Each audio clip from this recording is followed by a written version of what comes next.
அதை ரிமூவ் பண்ண டியூமரை வந்து ஸ்கேலில் வச்சு வெயிட் பண்ணி பார்க்கும்போது அதை வந்து 36 kilograms வெயிட் இருந்தது. கன்சல்ட் பண்ணும்போது வயிற்றில் ஒரு பெரிய டியூமர் இருக்கிறத டயக்னோஸ் பண்ணியிருக்காங்க. ஆப்ரேட் பண்ணால் உயிருக்கு ஆபத்து, அதனால பேசாமல் ஆப்ரேட் பண்ணாமல் விடுறது தான் பெட்டராக இருக்கும். இந்த மாதிரி நெக்ஸ்ட் வீக் என் பொண்ணுக்கு என்கேஜ்மெண்ட்டு, இந்த மாதிரி என் ஒய்ஃபுக்கு வந்து பெரிய கட்டி இருக்குது, எங்கே போய் கேட்டாலும் ஆப்ரேஷன் பண்ண முடியாது. இந்த பேஷண்ட் பார்க்கும்போது எங்களுக்கு வந்து பயங்கர ஒரு அந்த அப்பியரன்ஸே ஒரு அலாமிங்கான அப்பியரன்ஸ். அவ்வளோ பெரிய வயிறு, மசிலும் இல்லை, ஒன்று ரொம்ப ஸ்டிக்கு மாதிரி இருக்குது, கை காலெல்லாம் குச்சி மாதிரி இருக்குது, பட் வயிறு மட்டும் பெருசாக இருக்குது.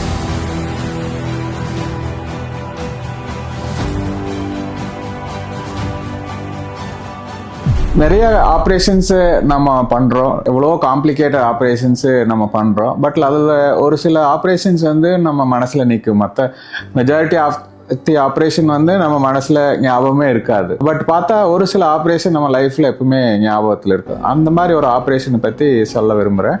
அது ஒரு கேஸ் தான். ஒரு லேடி, ஊட்டியிலிருந்து ஒரு லேடி, அவங்களோட வயசு வந்து ஒரு 45 years இருக்கும்.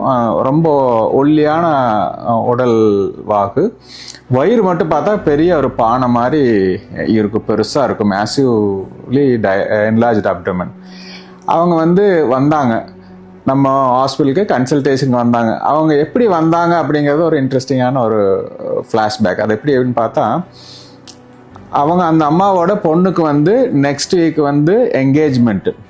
அந்த என்கேஜ்மெண்ட்டுக்கு ஃபோட்டோ எடுக்கிறதுக்கு அந்த பொண்ணு கூப்பிட்டே இருக்கு, அம்மா நீ வந்து ஃபோட்டோ கம்பல்சரி நிற்கணும், அப்போ தான் நான் வந்து என்கேஜ்மெண்ட்டுக்கு வருவேன் அப்படின்னு சொல்லி. அம்மா வந்து சொல்கிறாங்க, என்னால் நிற்க முடியாது, என் வயிற்றை பார்த்தா எல்லாரும் கமெண்ட் பண்ணுவாங்க, அதனால நீ இருந்துக்கோ, உங்கள் அப்பா இருந்துக்க, பட் என்னால் வந்து ஃபோட்டோக்கெல்லாம் போஸ் கொடுத்துட்டு நிற்க முடியாது அப்படின்னு சொல்லி அது ஒரு ஆர்கியூமெண்ட் போயிட்டு இருந்திருக்கு. அவங்களோட ஹஸ்பண்ட் வந்து இந்த அம்மாவை கூட்டிகிட்டு போய் நிறைய ஹாஸ்பிட்டலில் கன்சல்ட் பண்ணியிருக்காங்க. இந்த மாதிரி வயிறு ரொம்ப பெருசாக இருக்குது, என்ன ரீசன் அப்படின்னு சொல்லி டயக்னோஸ் பண்ணுறக்கா நிறைய ஹாஸ்பிட்டலில் வந்து கன்சல்ட் பண்ணியிருக்காங்க. கன்சல்ட் பண்ணும்போது வயிற்றில் ஒரு பெரிய டியூமர் இருக்கிறத டயக்னோஸ் பண்ணியிருக்காங்க. அந்த மாதிரி டயக்னோஸ் பண்ணிட்டு நிறையா அப்ரோச் பண்ண, இந்த மாதிரி டியூமர் ரொம்ப மேசிவாக இருக்குது, ஆப்ரேட் பண்ணால் உயிருக்கு ஆபத்து, அதனால பேசாமல் ஆப்ரேட் பண்ணாமல் விடுறது தான் பெட்டராக இருக்கும் அப்படின்னு சொல்லி சொன்னதுனால அவர் பயங்கர வெக்ஸ் ஆகிட்டு ஒரு டவுன் பஸ்ஸில் ட்ராவல் ஆகிட்டு இருந்திருக்காரு. ட்ராவல் பண்ணும்போது அவர் அழுதுகிட்டே போயிட்டு இருந்திருக்காரு. அவரோட சீட்டுக்கு நேர் பின்னாடி சீட்டில் ஒருத்தர் இருந்துட்டு ஏங்க அழுகிறீங்க அப்படின்னு கேட்டதுக்கு அவர் சொன்னார், இந்த மாதிரி நெக்ஸ்ட் வீக் என் பொண்ணுக்கு என்கேஜ்மெண்ட்டு, இந்த மாதிரி என் ஒய்ஃபுக்கு வந்து பெரிய கட்டி இருக்குது, எங்கே போய் கேட்டாலும் ஆப்ரேஷன் பண்ண முடியாது, பண்ணுனா உயிருக்கு ஆபத்து, அதனால ஆப்ரேஷன் பண்ணவே வேண்டாம் அப்படின்னு சொல்லிட்டாங்க அப்படின்னு சொல்லி he was crying.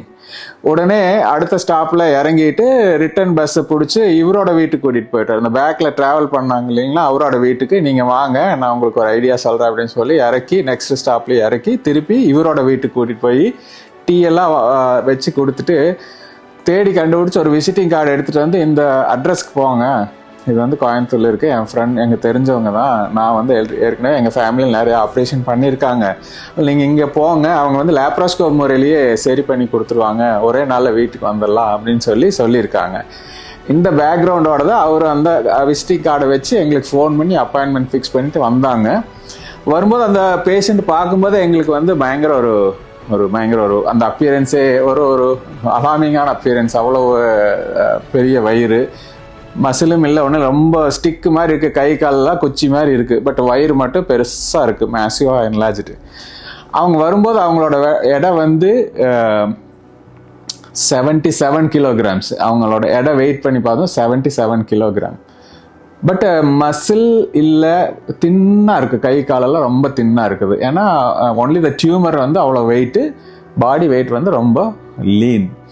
ஸோ சரி ஏதோ ஒன்று பண்ணணும் இவங்களுக்கு, கம்ப்ளீட்டாக ஏதாவது பண்ணணும்னு சொல்லி ஃபுல்லாக டீட்டெயிலாக சிடி ஸ்கேன், எம்ஆர்ஐ எல்லாம் எடுத்து தரவாக ஃபிட்னஸ் எல்லாம் பார்த்துட்டு அந்த பேஷண்ட் வந்து ஆப்ரேட் பண்ணுறதுக்காக போஸ்ட் பண்ணிவிட்டு ஒரு டீம் ஃபார்ம் பண்ணோம். நாங்கள் வந்து 3 சர்ஜன்ஸு, ஒரு கைனகாலஜிஸ்ட்டு, அப்புறம் 2 அனஸ்தட்டிஸ்ட், இவங்களை வச்சு ஒரு டீம் ஃபார்ம் பண்ணி அடிக்கேட் பிளட் ப்ராடக்ட்ஸு பிளட்டெல்லாம் வச்சுட்டு ஆப்ரேட் பண்ணோம். இந்த ஆப்ரேஷன் கிட்டத்தட்ட ஒரு 4 மணி நேரம் ஆச்சு. அந்த ஆப்ரேஷன் போகும்போது என்ன ப்ராப்ளம் இதில் மெயின் அப்படின்னா, இப்போ கீழிருந்து ரத்தமெல்லாம் ஹார்ட்டுக்கு போகும், முக்கியமான ரத்த குழாய் வழியாக ஹார்ட்டுக்கு போகும், அது பேர் இன்ஃபீரியர் வீன கேவா அப்படின்னு சொல்லி அந்த ரத்த குழாய். இந்த டியூமர் இஸ் ஸோ மேசிவ், அந்த மாதிரி ரத்த குழாயை வந்து அழுத்திடும் போது அந்த பிளட் வந்து கீழேருந்து ஹார்ட்டுக்கு அது வழியாக போகாமல் சுற்றி இருக்கிற பிளட் வெசல்ஸ் வழியாக போகும். இப்போ வயிற்றில் இருக்கிற பிளட் சின்ன சின்ன ரத்த குழாயெல்லாம் பெருசாக வீங்கி இருந்தது. ஏன்னா அந்த பிளட் ஹேஸ் டு பைபாஸ் அந்த instead of going through inferior vena cava இந்த மாதிரி சின்ன சின்ன ரத்த குழாயெல்லாம் பெருசாகி அது அப்படியே ஹார்ட்டுக்கு ரீச் ஆகிட்டு இருந்தது. ஸோ அதனால் மெயின் பயம் எங்களுக்குலாம் இன்சிஷன் போடும்போதே ப்ளீட் ஆகலாமா, மேசிவாக ப்ளீட் ஆகலாமா அப்படின்னு ஒரு பயம். இந்த மாதிரி நிறைய விஷயங்கள். அப்புறம் சரௌண்டிங் ஆர்கன்லலாம் ஒட்டிகிட்டு இருந்தது. அது வந்து பெருசாக ஆக அதோட ஒரிஜினல் பிளட் சப்ளை பத்தாம பக்கத்தில் இருக்க உறுப்புகள் இருந்தெல்லாம் பிளட் எடுக்க ஆரம்பிச்சு அது மாதிரி ஒரு சுச்சுவேஷன் இருந்தது. ஸோ இதெல்லாம் தான் சேலஞ்சஸ் அந்த சர்ஜரியில் பார்த்தீங்கன்னா என்ட்ரி. இப்போ இந்த மாதிரி ஒரு மேசிவ் டியூமர் லேப்ரோஸ்கோப்பில் பண்ண முடியாது. ஓப்பன் சர்ஜரியில் பண்ணுறதா முடியும். லேப்ரோஸ்கோப்பில் பண்ணணும்னா வயிற்றோட சதப்பகுதிக்கு அந்த டியூமருக்கு நடுவில் கேப் இருக்கணும். அது வழியாக தான் கார்பன் டை ஆக்சைடு போட்டு அந்த ஸ்பேஸ் அதிகப்படுத்தி we need some space for working. But இந்த இது வந்து ரொம்ப மேசிவாக இருந்ததுனால ஸ்ட்ரெயிட்டாகவே we went for open surgery. Open பண்ணது எல்லா ப்ரிகாஷன், எல்லா விதமான advance gadgets like harmony scalpel, vessel ceiling, அது மாதிரி எல்லா விதமான ஒரு கேஜெட்ஸையும் வச்சு எல்லா ப்ரிப்பரேஷனோட தான் உள்ளே போகணும். ஆஃப்டர் சர்ஜரி அந்த டியூமரை வந்து 3 பேர் சேர்ந்து தான் லிஃப்ட் பண்ண, ஆளுக்கு 12 கிலோ அந்த 3 பேர் சேர்ந்து தான் அந்த வயிற்றுலேருந்தே அந்த டியூமரை வந்து லிஃப்ட் பண்ண முடிஞ்சது. ஏன்னா வித் கேர்ஃபுல்லாக ஒவ்வொரு இன்ச்சாக டிசெக்ட் பண்ணி பக்கத்தில் இருக்கிற ஆர்கனில் இருக்கிற அட்டாச்மெண்ட்ஸ் எல்லாம் ரிலீஸ் பண்ணி 3 பேர் சேர்ந்து அந்த டியூமரை லிஃப்ட் பண்ணி சேஃபாக ரிமூவ் பண்ணிவிட்டு ஆக்சுவலாக பிளட் லாஸ் பார்த்தீங்கன்னா ஒன்றுமே இல்லை.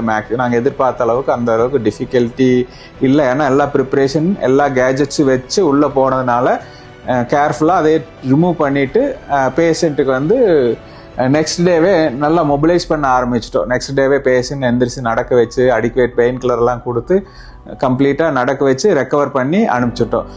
அது ரிமூவ் பண்ண டியூமரை வந்து ஸ்கேலில் வச்சு வெயிட் பண்ணி பார்க்கும்போது அதை வந்து 36 kilograms வெயிட் இருந்தது. ஸோ அந்த ஆப்ரேஷன் முன்னாடி அந்த லேடியோட வெயிட் வந்து 77 kilogram. ஆஃப்டர் சர்ஜரி அவங்க வெயிட் பண்ணி பார்க்கும்போது 41 kilogram. That is her original weight. அதுதான் ஒரிஜினல் வெயிட். அதனால தான் கை காலெல்லாம் ரொம்ப தின்னாக இருந்தது. So 41 kilo 77 kilo. So different பார்த்தீங்கன்னா கிட்டத்தட்ட 36 கிலோ அந்த டியூமரோட வெயிட் இருந்துச்சு. ஸோ அவங்க நல்லா ஹாப்பியாக ரெக்கவர் ஆகி 3rd day 4th டேவே அவங்க நல்லா ரெடி ஆகிட்டாங்க. அப்புறம் டிஸ்சார்ஜ் பண்ணிவிட்டு நெக்ஸ்ட் டே அவங்க என்கேஜ்மெண்ட்டுக்கே நின்று ஃபோட்டோ எடுத்து அந்த ஃபோட்டோஸ் எல்லாம் எங்களுக்கு ஷேர் பண்ணியிருந்தாங்க. And she is absolutely happy. And அந்த பயாப்சி அனுப்பிச்சிருந்தோம். அந்த என்டையர் டியூமர் வந்து சத டெஸ்ட்டுக்கு அனுப்பிச்சிருந்தோம். அது பார்க்கும்போது அதோட ஃபைனல் பெத்தாலஜி ரிப்போர்ட் வந்து ஓவேரியன் கேன்சர் அப்படின்னு சொல்லி வந்தது. ஸோ இதுதான் heaviest ovarian cancer removed in the world. அதுதான் லிம்கா புக் ஆஃப் ரெக்கார்ட்ஸ்லாம் பார்த்தீங்கன்னா அந்த ரெக்கார்டு வந்து ரெஜிஸ்டர் ஆகிருக்கும். ஸோ பேஷண்ட் வந்து ultimately completely cured of the disease and ஃபாலோஅப்பில் இருக்காங்க, ரெகுலர் ஃபாலோஅப்பில் இருக்காங்க. இது வரைக்கும் எங்ககிட்ட ரெகுலராக கான்டாக்ட் பண்ணி ரெகுலர் ஃபாலோஅப்பில் இருக்காங்க. அண்ட் அவங்க மூலியமாகவே நிறைய பேஷண்ட் அவங்களுக்கு எங்கே அனுப்பிச்சு ட்ரீட் பண்ணிட்டு போயிட்டாங்க.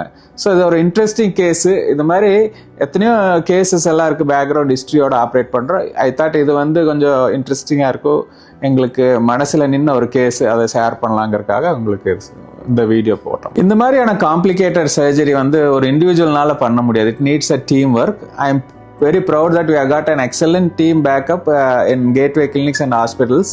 So the entire credit goes to the entire team, including a team of anesthesiologists.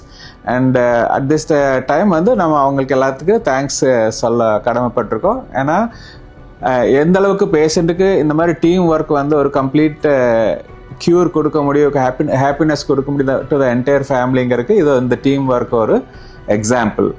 Thank you very much.